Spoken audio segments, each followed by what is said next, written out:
Hi, hier ist Martin, ich grüße dich. Ich sehe noch ein bisschen zerzaust aus und das Video ist relativ spontan. Ich bin noch im Jetlag, ich bin gerade aus Thailand wiedergekommen und habe dort nach meinem Meditationsretreat die Gelegenheit genutzt und habe unseren Mönch, der das Retreat gemacht hat, der dieses Vipassana diese Meditationswoche geleitet hat, habe ich interviewt und das war ganz witzig, weil er war ein bisschen gestresst, der Mönch, weil er irgendwie gleich zum Morgengesang musste und draußen hat es geregnet also hat es geschüttet aus Eimern und deswegen ist die Qualität des Videos nicht ganz so, wie ich sie gerne haben wollte, und er hat auch so ein bisschen ausweichend auf die Fragen geantwortet, weil eigentlich wollte ich von ihm erfahren, wie so sein Lebensweg war. Er war wirklich sehr, sehr spannend. Er hat also erstmal in der Rüstungsindustrie gearbeitet, also er kommt aus England, ist ein englischer Mönch, hat in der Rüstungsindustrie gearbeitet, dann hat er irgendwie Gesang gemacht, hat gemalt, dann ist er irgendwie so auf dem Hippie-Pfad in Goa gelandet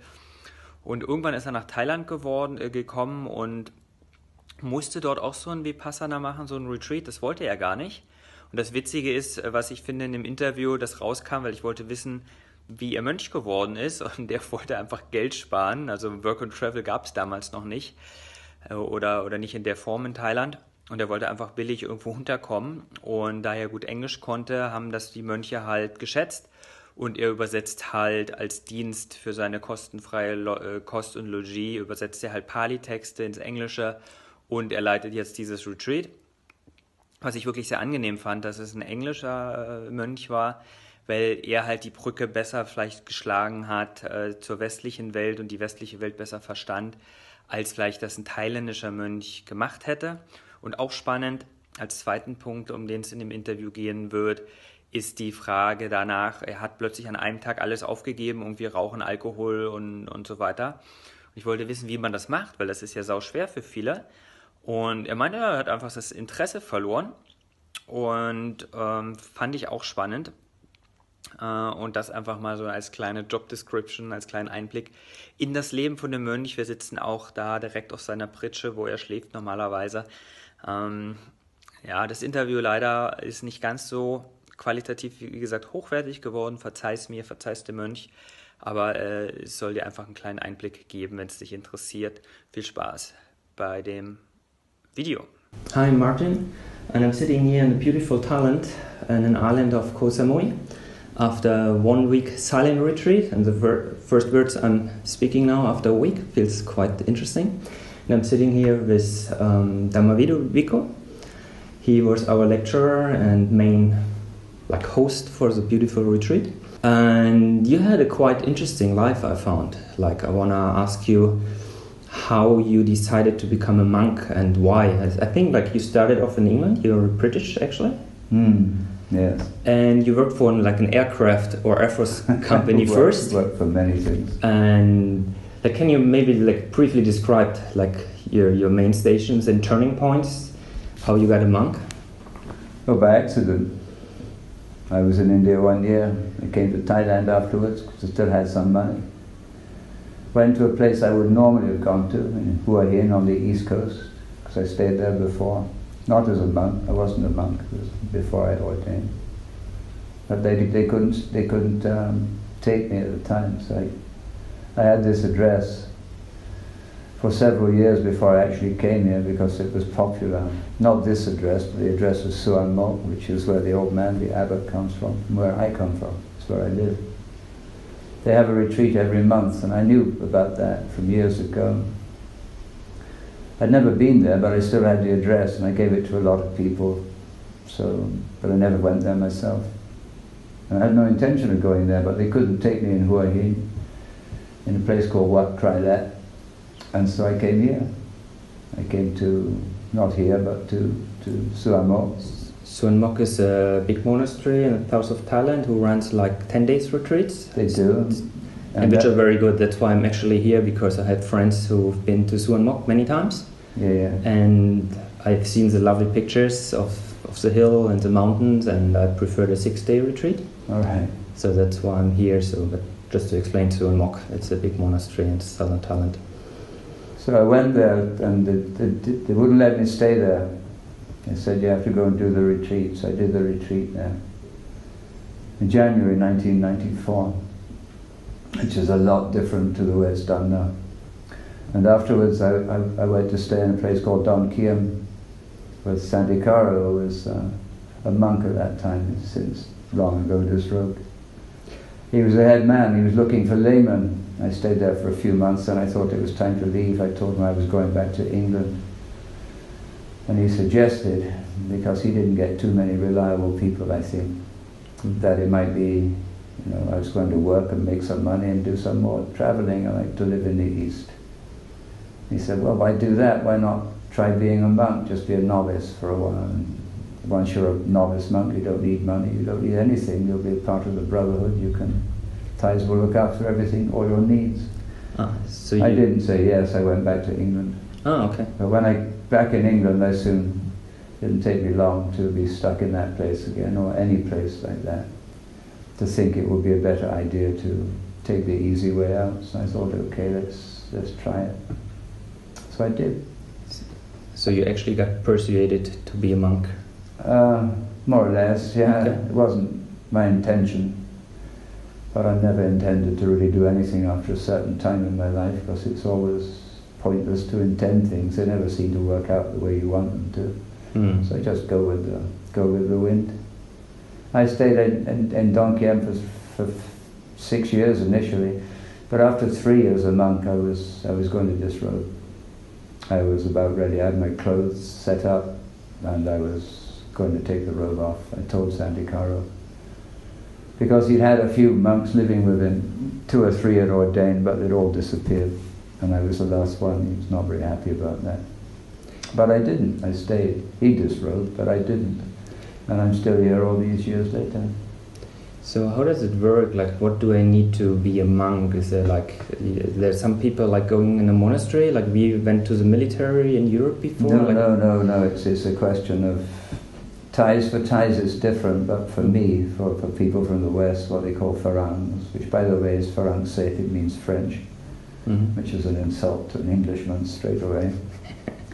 You just go, because in a place like Suan Mok they have these 10-day retreats, but they don't have anybody who can teach them. So what you need is the desire to accept certain rules and regulations, the ability to live in a reasonable way, more or less the way Thais live. You don't need to be perfectly well behaved. Thais don't worry too much about that kind of thing. That's a question of how you feel about this personally, how you approach the monk's life. You don't really need any special equipment, no money. Just nod your head and say, okay, if somebody asks you, or you could ask them if you could be a monk. And that's about all you need to do. You don't need any qualification for it, apart from the ability to live quietly and to be a reasonable human being. So you need to be accepted by a monastery and you have to stick to the rules, and then anyone can be a monk for a while at least. Westerners should certainly stick to the rules, but they don't always do that, because they think when they're a monk they can do anything. They think it's a ticket to freedom, but of course it's not. I mean, being a monk is a responsible business. The life is strict, and you have to make some attempt to live it. You can't just do what you like. Thai people are very generous. They might not say much, but they never stop watching you as a Farang. You're an object of interest to see just how you function. And if you're useful, then okay, you get a lot of benefit if you show that you're willing to at least make some attempt to behave in a proper way, and you actually are useful. That is, you can teach, so you need to learn something to do that, of course. And maybe more, you can translate Thai into English, and that is a much more useful skill, to translate books into English for them. Especially in Suan Mok, where Buddhadasa is quite well known in the West, but there's not that much of his stuff, his real stuff, which has been translated. So in recent years, that's basically what I've been doing. So teaching and translating as giving back to the community and spreading the word and spreading it's culture as well. For me, it's like I learned a lot about Eastern way of thinking and culture, and it's really interesting. Yeah. So stuff like that. Yeah. What brought you to the retreat at the first place? I just told you I wanted to stay in the monastery at Suan Mok when I first came there, but they said, no, you have to do the retreat. because the retreat was about to start, so they wouldn't let me stay in the main monastery. I didn't want to do the retreat. So I did the retreat, a 10-day retreat. But what you were looking for when going to a monastery? Like I came here, for example, Cheap life.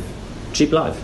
Well, that's what travellers look for. I wasn't I travelled a lot. And you get to know all the cheap places, and they're always connected with some religious institution.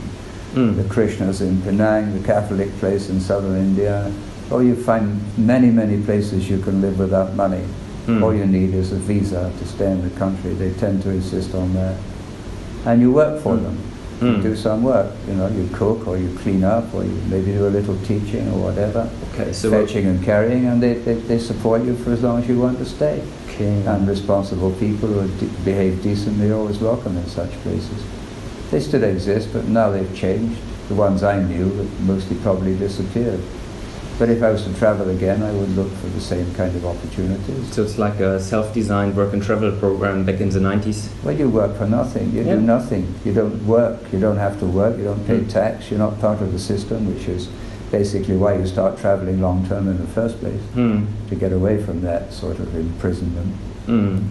Okay, eventually wind up like this. If you become a monk, but Thailand's a much freer country than England. Laws are the same, but they're not applied with the same rigor. Everybody in Thailand breaks the law 1,000 times a day and nobody does anything about it, even the police.